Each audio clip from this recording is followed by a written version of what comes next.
ትልቁ ቀውስ ምን ሆኖ ነው?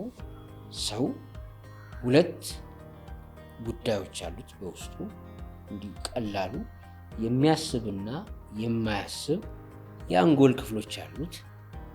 የማያስበው ባህሪን ይገልጻል፣ ጠባይን ይገልጻል። የሚያስበው ዕውቀትን፣ ግንዛቤን፣ ምናብን ይፈጥራል።